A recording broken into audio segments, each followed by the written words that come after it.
नमस्कार दोस्तों, स्वागत है आप सभी का द इन्फॉर्मपुर में। आज हम लोग इंडियन नेशनल मूवमेंट के महत्वपूर्ण प्रश्नों को सॉल्व करेंगे जो आपकी आने वाली बिहार शिक्षक भर्ती परीक्षा की दृष्टि से एक इम्पॉर्टेंट टॉपिक है। तो चलिए वीडियो को शुरू करते हैं। आज का पहला प्रश्न है आपका, निम्नलिखित में से क्रिप्स मिशन की विफलता का तात्कालिक प्रभाव था। ए ऑप्शन है शिमला सम्मेलन, बी ऑप्शन है सविनय अवज्ञा आंदोलन, सी ऑप्शन है अगस्त प्रस्ताव, डी ऑप्शन है भारत छोड़ो आंदोलन, ए ऑप्शन है उपर्युक्त में से कोई नहीं या उपर्युक्त में एक से अधिक। तो सबसे पहले समझ लेते हैं कि क्रिप्स मिशन क्या था। क्रिप्स मिशन आपका कब आया था? 1942 में भारत भेजा गया था, क्योंकि इस समय क्या हुआ था, विश्व में द्वितीय विश्व युद्ध चल रहा था। ठीक है, क्या हो रहा था? द्वितीय विश्व युद्ध चल रहा था और द्वितीय विश्व युद्ध में भारतीयों का समर्थन प्राप्त करने के लिए भारत में क्या भेजा गया था? क्रिप्स मिशन भेजा गया था। ठीक, लेकिन यह भारत में विफल साबित हुआ था। क्यों? क्योंकि इस मिशन मतलब जो क्रिप्स मिशन था, इसमें क्या कहा गया था? इसमें कहा गया था कि भारत को अधिराज्य घोषित करेंगे और युद्ध के तुरंत बाद संविधान बनाने के लिए एक कमेटी बनाई जाएगी। ठीक है, और क्या किया जाएगा? वायसराय की जो कार्यकारी परिषद है उसमें भारतीयों की संख्या बढ़ाई जाएगी। लेकिन इस पर किसी भारतीय ने भरोसा नहीं किया, क्योंकि इससे पहले जो प्रथम विश्व युद्ध हुआ था उसमें भी कुछ ऐसी ही बातें कही गई थी, लेकिन इस पर इम्प्लीमेंट नहीं हुआ था। यही सोच करके गांधी जी ने ये जो क्रिप्स मिशन है इसको क्या कहा था? पोस्ट डेटेड चेक, यानी उत्तर दिनांकित चेक कहा था। ठीक है, तो ये भारत में बुरी तरह से विफल हुआ था और विफलता का जो प्रभाव था वो क्या हुआ कि भारत में भारत छोड़ो आंदोलन शुरू हो गया था। ठीक है, तो यहाँ पर प्रश्न है आपका, क्रिप्स मिशन की विफलता का तात्कालिक प्रभाव क्या था? जिसका उत्तर क्या है? भारत छोड़ो आंदोलन। ठीक है, इसकी विफलता के तुरंत बाद क्या शुरू हो गया था? भारत छोड़ो आंदोलन। तो अगला प्रश्न है यहाँ पर आपका, निम्नलिखित में से कौन सी घटना सबसे पहले घटित हुई थी? ए ऑप्शन है भारत छोड़ो आंदोलन, बी ऑप्शन है क्रिप्स मिशन का आगमन, सी ऑप्शन है लॉर्ड वेवेल का गवर्नर जनरल के पद पर आगमन, डी ऑप्शन है कैबिनेट मिशन का आगमन, ई ऑप्शन है उपर्युक्त में से कोई नहीं या उपर्युक्त में एक से अधिक। तो यहाँ पर देखते हैं सबसे पहले कौन सी घटना हुई थी। आपका जो ए ऑप्शन है भारत छोड़ो आंदोलन, ये कब शुरू हुआ था? ये शुरू हुआ था आपका जुलाई माह में, यानी 1942। ठीक है, जुलाई 1942 में शुरू हुआ था। और ये जो आपका क्रिप्स मिशन है ये कब आया था? ये मार्च के महीने में आया था, मार्च 1942 में आया था। ठीक है, और लॉर्ड वेवेल गवर्नर जनरल के पद पर कब आसीन हुए थे? तो ये 1943 में हुए थे, 1943 में। और ये जो कैबिनेट मिशन है ये भारत कब आया था? ये 1946 में आया था। ये सब आप याद रखेंगे, क्योंकि ये प्रश्न की दृष्टि से मतलब एग्जाम के पॉइंट ऑफ व्यू से बहुत इंपॉर्टेंट है। ठीक है, ये भी, इसको भी याद रखना। तो यहाँ पर देखेंगे कि कौन सबसे पहले घटित हुआ था। तो यहाँ पर जो आप देख पा रहे होंगे, जो क्रिप्स मिशन है वो सबसे पहले आया था। भारत छोड़ो आंदोलन भी 1942 में शुरू हुआ था और क्रिप्स मिशन भी 1942 में आया था। लेकिन जो क्रिप्स मिशन है वो मार्च में आया था और भारत छोड़ो आंदोलन जुलाई में शुरू हुआ था। इसलिए क्रिप्स मिशन आपका बिल्कुल सही उत्तर हो जाएगा इस प्रश्न का, कि कौन सी घटना सबसे पहले हुई थी। तो क्या हुआ था? क्रिप्स मिशन भारत आया था। ठीक है, अगला प्रश्न है यहाँ पर आपका, द्वितीय विश्व युद्ध में उनके प्रयासों के लिए पूर्ण भारतीय सहयोग सुरक्षित करने के लिए ब्रिटिश सरकार द्वारा भारत में कौन सा मिशन शुरू हुआ था? यानी कि जो द्वितीय विश्व युद्ध हो रहा था उसमें भारतीयों का सहयोग प्राप्त करने के लिए ब्रिटिश सरकार ने भारत में कौन सा मिशन शुरू किया था? तो यहाँ पर ऑप्शन है इरविन समझौता, साइमन कमीशन, क्रिप्स मिशन या उपर्युक्त में से एक से अधिक या उपर्युक्त में से कोई नहीं। यहाँ पर जो आपका राइट आंसर हो जाएगा वो आपका क्रिप्स मिशन हो जाएगा, क्योंकि द्वितीय विश्व युद्ध में भारतीयों का समर्थन प्राप्त करने के लिए भारत में क्या भेजा गया था? क्रिप्स मिशन भेजा गया था। ठीक है, अभी इससे पहले वाले प्रश्न में भी हम इसके बारे में बात कर चुके हैं। ठीक है, तो अगला प्रश्न देखते हैं यहाँ पर क्या है। अगला प्रश्न है, निम्नलिखित में से किस वर्ष भारत में पहला आम चुनाव हुआ था? ऑप्शन है आपका 1955, बी ऑप्शन है 1958, सी ऑप्शन है 1952, डी ऑप्शन है 1907 और ई ऑप्शन है उपर्युक्त में से कोई नहीं या उपर्युक्त में एक से अधिक। तो जो इसका राइट आंसर हो जाएगा आपका चौथे प्रश्न का, वो क्या हो जाएगा, सी ऑप्शन। 1952 में क्या हुआ था, पहली बार भारत में आम चुनाव हुआ था। आम चुनाव का मतलब क्या है कि आम जनता ने इस चुनाव में भाग लिया था। ठीक है, कब लिया था, 1952 में जो चुनाव हुए थे। तो यहाँ पर चौथे प्रश्न का राइट आंसर ऑप्शन सी हो जाता है। अगले प्रश्न की ओर चलते हैं। अगला प्रश्न है आपका, आर्थिक विकास गांधीवादी योजना यानी Gandhian plan of economic development का प्रकाशन कब हुआ था। ए ऑप्शन है 1944, बी ऑप्शन है 1990, सी ऑप्शन है 1991, डी ऑप्शन है 1967, ई ऑप्शन है उपर्युक्त में से कोई नहीं या उपर्युक्त में एक से अधिक। तो जो पांचवा प्रश्न है आपका, पांचवें प्रश्न का जो राइट आंसर हो जाता है वो क्या हो जाता है, 1944। ठीक है, 1944 में आपका क्या हुआ था, आपका आर्थिक विकास गांधीवादी योजना शुरू हुई थी। ठीक, और ये जो गांधीवादी योजना है इसका मसौदा किसने बनाया था, इसका मसौदा तैयार किया था श्रीमन नारायण। ठीक है, इसको भी याद रखेंगे क्योंकि यह भी प्रश्न में आपसे पूछा जा सकता है कि आर्थिक विकास की गांधीवादी योजना का मसौदा किसने तैयार किया था, तो श्रीमन नारायण ने। तो पांचवें प्रश्न का राइट आंसर क्या है आपका, ए ऑप्शन। चलते हैं अगले प्रश्न की ओर। अगला प्रश्न है आपका, भारत सरकार अधिनियम 1919 के तहत भारतीय विधानमंडल का अंतिम चुनाव किस वर्ष हुआ था।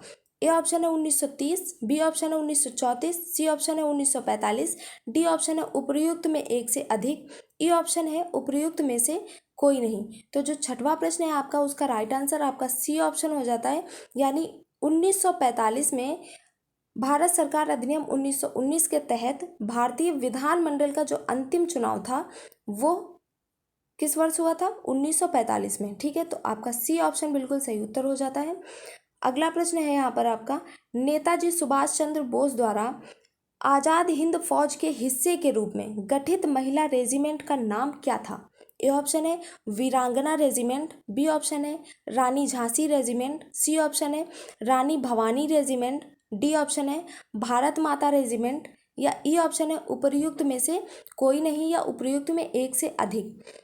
ये जो आज़ाद हिंद फौज का एक हिस्सा था क्या, महिला रेजिमेंट। ठीक है, इसमें महिलाएं भी भाग ली थी। तो ये जो महिला रेजिमेंट था इसका नाम क्या था, इसका नाम था रानी झांसी रेजिमेंट।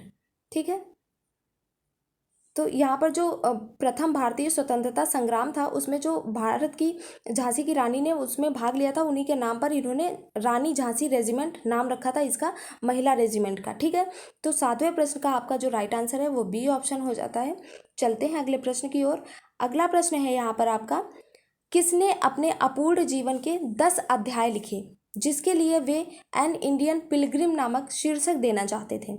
ए ऑप्शन है captain Mohan Singh, B option है अरविंदो घोष, सी ऑप्शन है सुभाष चंद्र बोस, डी ऑप्शन है सत्यमूर्ति, ई ऑप्शन है उपर्युक्त में से कोई नहीं या उपर्युक्त में एक से अधिक।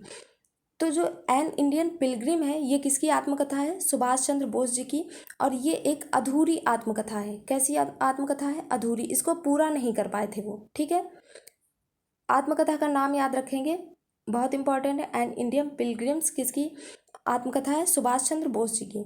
चलते हैं अगले प्रश्न की ओर।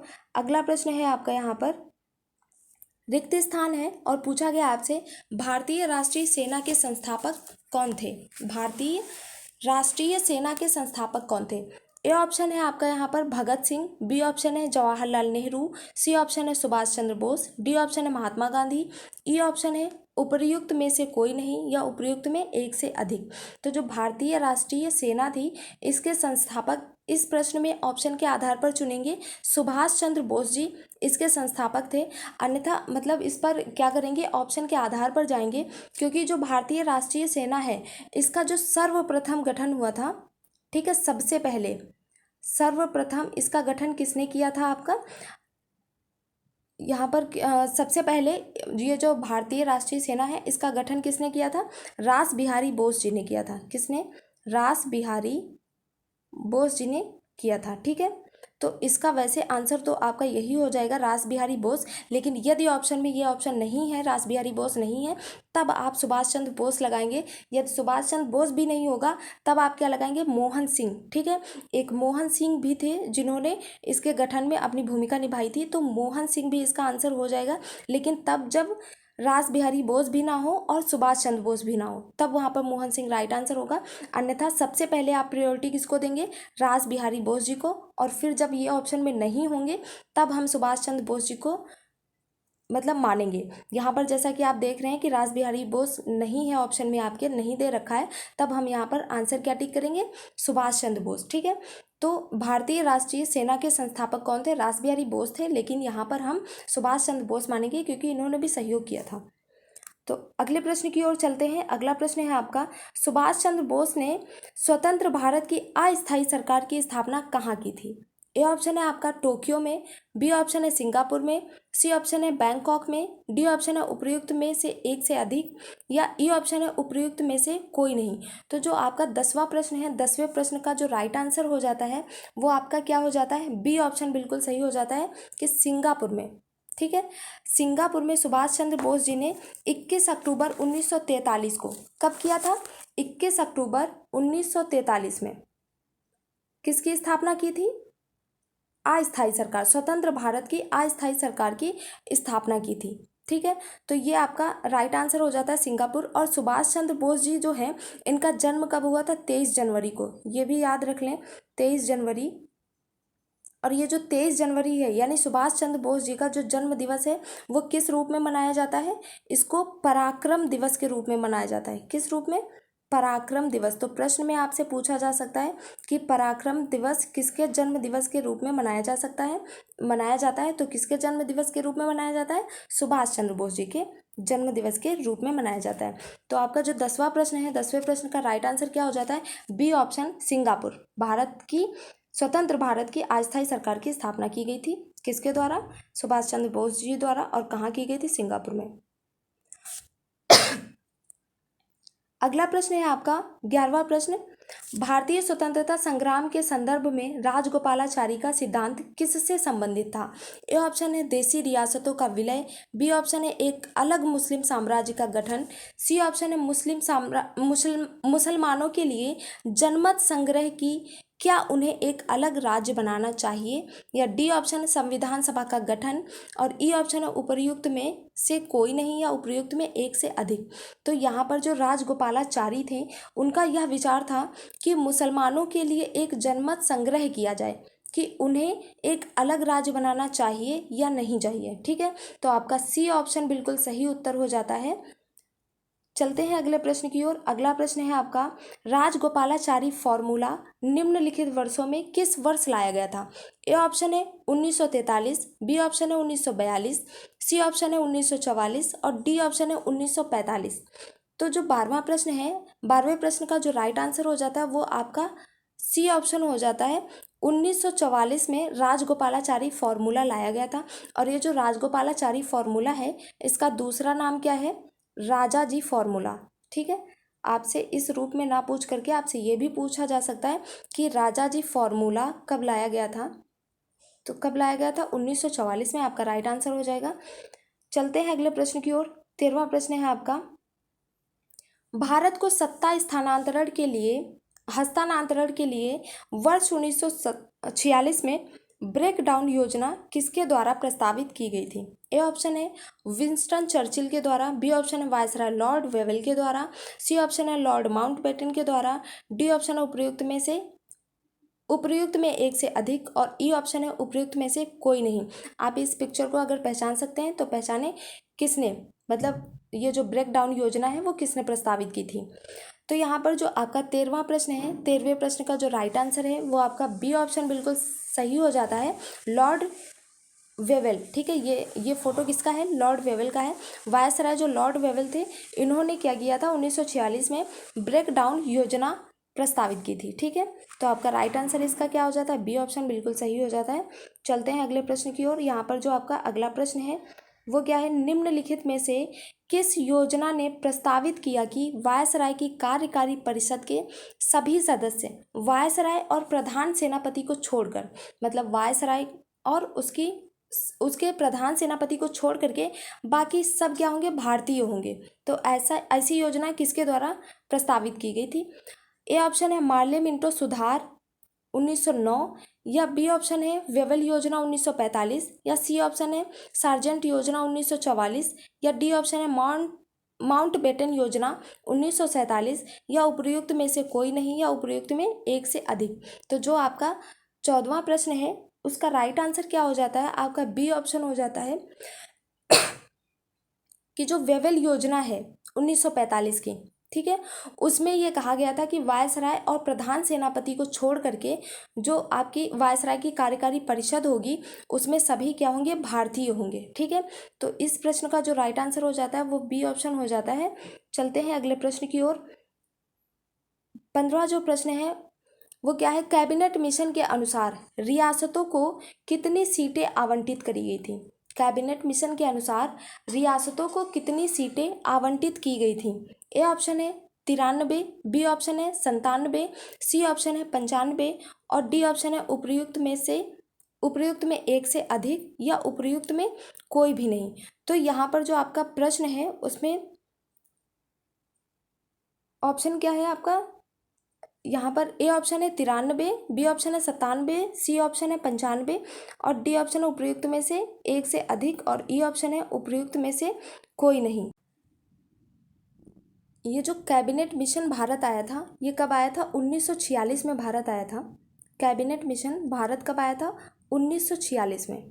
ठीक है, और इसने 16 मई 1946 में क्या किया, अपनी रिपोर्ट प्रस्तुत की। ठीक है, अपनी रिपोर्ट इसने पेश की थी जिसमें नई सरकार के गठन की बात कही गई थी। और ये जो नई सरकार की गठन मतलब होना था, और उसमें जो संविधान सभा थी उसमें जो कुल सीटें थी वो कितनी थी?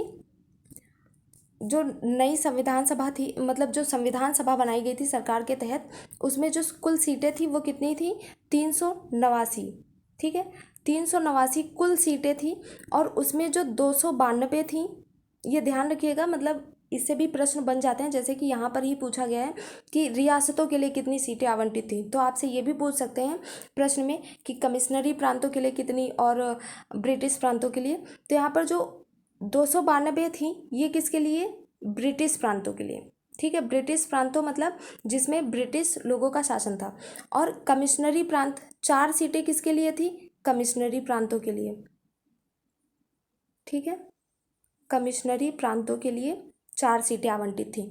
और 93 यानी 93 सीटें किसके लिए आवंटित थी? यहाँ पर लिख देते हैं, 93 सीटें किसके लिए आवंटित थी? आपकी रियासतों के लिए। तो आपका जो यहाँ पर राइट आंसर हो जाएगा वो क्या हो जाएगा? ए ऑप्शन बिल्कुल सही हो जाएगा कि कैबिनेट मिशन के अनुसार रियासतों को कितनी सीटें आवंटित की गई थी? 93। ठीक है, ए ऑप्शन आपका बिल्कुल सही उत्तर हो जाता है। चलते हैं अगले प्रश्न की ओर। यहाँ पर प्रश्न है आपका अगला, सत्य शोधक समाज की स्थापना किसके द्वारा की गई थी? आप ये पिक्चर पहचान सकते हैं, यही आपका उत्तर होगा। सत्य शोधक समाज की स्थापना किसके द्वारा की गई थी? ए ऑप्शन दयानंद सरस्वती जी के द्वारा, बी ऑप्शन है ज्योतिबा फुले के द्वारा, सी ऑप्शन गांधी जी के द्वारा, D option doctor Bhimrao Ambedkar के द्वारा, और ई ऑप्शन उपर्युक्त में से कोई नहीं, या उपर्युक्त में एक से अधिक। तो जो यह 16वां प्रश्न है उसका जो राइट आंसर आपका हो जाता है वो क्या? B option Jyotiba Phule.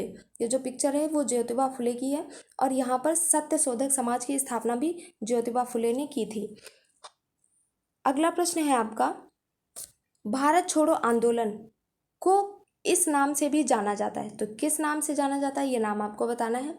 ए ऑप्शन है सत्याग्रह, बी ऑप्शन है अगस्त आंदोलन, सी ऑप्शन है खिलाफत आंदोलन, और डी ऑप्शन है खेड़ा आंदोलन, ये ऑप्शन है उपर्युक्त में से कोई नहीं, और या उपर्युक्त में एक से अधिक। तो ये जो भारत छोड़ो आंदोलन है आपका, भारत छोड़ो आंदोलन है जो, इसको किस नाम से जाना जाता है? इसको जाना जाता है अगस्त प्रस्ताव के रूप में, या अगस्त आंदोलन के रूप में। ठीक है, भारत छोड़ो आंदोलन आपका अगस्त आंदोलन के नाम से भी जाना जाता है। अगला प्रश्न है यहाँ पर आपका, निम्नलिखित में से किस वायसराय ने अगस्त 1940 में भारतीयों को अगस्त प्रस्ताव के रूप में जाना जाने वाला एक प्रस्ताव दिया था? ठीक है। जिस प्रस्ताव को अगस्त प्रस्ताव के रूप में जाना जाता है वो किसने दिया था? ए ऑप्शन है लॉर्ड कर्जन, बी ऑप्शन है लॉर्ड मिंटो, सी ऑप्शन है लॉर्ड इरविन, डी ऑप्शन है लॉर्ड लिन लिथगो और ई ऑप्शन आपका है यहाँ पर उपर्युक्त में से कोई नहीं या उपर्युक्त में एक से अधिक। तो जो 18वां प्रश्न है आपका, उसका जो राइट आंसर हो जाता है वो आपका लॉर्ड लिन लिथगो हो जाता है, क्योंकि 1840 में लॉर्ड लिन लिथगो ने ही अगस्त प्रस्ताव मतलब दिया था। ठीक, इस एक प्रस्ताव दिया था जिसको आप आज की डेट में किसके नाम से जानते हो? अगस्त प्रस्ताव के नाम से जाना जाता है। ठीक है, तो इसका 18वें प्रश्न का राइट आंसर क्या हो जाता है? लॉर्ड लिन लिथगो। अगला प्रश्न है आपका, सर्वेंट ऑफ इंडिया सोसाइटी की स्थापना किसने की थी? ए ऑप्शन है चित्तरंजन दास, बी ऑप्शन है गोपाल कृष्ण गोखले, सी ऑप्शन है लाला हरदयाल, डी ऑप्शन है उपर्युक्त में एक से अधिक, ई ऑप्शन है उपर्युक्त में से कोई नहीं। तो जो 19वां प्रश्न है आपका, उसका जो राइट आंसर हो जाता है वो क्या हो जाता है? 19वें प्रश्न का राइट आंसर आपका बी ऑप्शन हो जाता है कि गोपाल कृष्ण गोखले ने क्या किया था? सर्वेंट ऑफ इंडिया सोसाइटी की स्थापना की थी। ठीक है, ये जो बैठे हुए हैं यहाँ पर, ये कौन है? गोपाल कृष्ण गोखले ये। ठीक है, इन्होंने क्या किया था? सर्वेंट ऑफ इंडिया सोसाइटी की स्थापना की थी। चलते हैं अगले प्रश्न की ओर। अगला प्रश्न है आपका, किस वर्ष हिंदू विधवा पुनर्विवाह अधिनियम पारित हुआ था? किस वर्ष हिंदू विधवा पुनर्विवाह अधिनियम पारित हुआ था? ए ऑप्शन है 1856, बी ऑप्शन है 1858, सी ऑप्शन है 1859, डी ऑप्शन है 1862, ई ऑप्शन है उपर्युक्त में से कोई नहीं या उपर्युक्त में एक से अधिक। तो जो आपका अंतिम प्रश्न है ये आप आज का, यहाँ पर इसका राइट आंसर क्या हो जाता है? A option 1856। 1856 में हिंदू विधवा पुनर्विवाह अधिनियम पारित किया गया था और यह प्रश्न जो है कई परीक्षाओं में पूछा जा सकता है, इसलिए परीक्षा की दृष्टि से तो ये बहुत महत्वपूर्ण है। इसको जरूर ध्यान में रखेंगे कि हिंदू विधवा पुनर्विवाह अधिनियम कब पारित किया गया था? 1956 में। तो आज का ये अंतिम प्रश्न था। उम्मीद करते हैं आज का सेशन आपको पसंद आया होगा।